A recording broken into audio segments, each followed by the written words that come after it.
আমি মনে করি যে দুটো পাশাপাশি চলবে, কারণ এটা হলো একটা ইস্যু, কিন্তু আমাদের আরো অনেক স্বার্থের ইস্যু আছে দুই পক্ষেরই, আমরা সেগুলি নিয়ে পাশাপাশি আগাবো। ছাত্র জনতার অভ্যুত্থানের পর পরিবর্তিত রাজনৈতিক দৃশ্যপটে একটা সময় পর্যন্ত ভারত বাংলাদেশের মধ্যে অস্থিরতা বাড়তে থাকে, কিন্তু বর্তমানে এসে সেই পরিস্থিতি ধীরে ধীরে বদলাতে শুরু করেছে। পারস্পরিক আস্থা বাড়ানো ও স্থিতিশীলতাকে স্বীকৃতি দেওয়ার প্রতি দুই প্রতিবেশী আগ্রহ দেখিয়েছে। দুই দেশের সমৃদ্ধি ও সম্ভাবনা কাজে লাগাতে চ্যালেঞ্জ মোকাবেলায় সহযোগিতার ইচ্ছাও স্পষ্ট হয়ে উঠেছে। পাশাপাশি বিরোধের জায়গাগুলো মীমাংসার ক্ষেত্রেও তারা ইতিবাচক। পররাষ্ট্র সচিব পর্যায়ের বৈঠক সহ সাম্প্রতিক কূটনৈতিক আদান প্রদান নতুন সম্পর্ক তৈরির আভাস দিচ্ছে।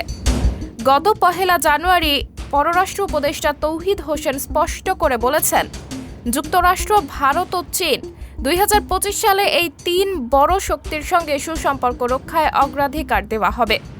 আর ঢাকার সঙ্গে দিল্লির সম্পর্ক কেবল একটি ইস্যুতেই আটকে থাকবে না, বরং আরও বিস্তৃত হবে। এই 3 গুরুত্বপূর্ণ দেশের সাথে সম্পর্ক ভালো রাখা।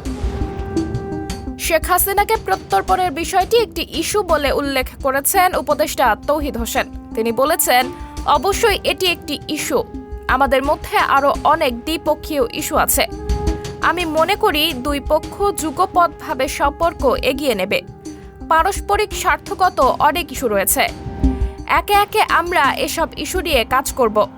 কাজেই কোনো একক ইস্যুতে আমাদের সম্পর্ক আটকে থাকবে না বলে জানিয়েছে তৌহিদ হোসেন। সাবরিনা জলিল, সবার কথা।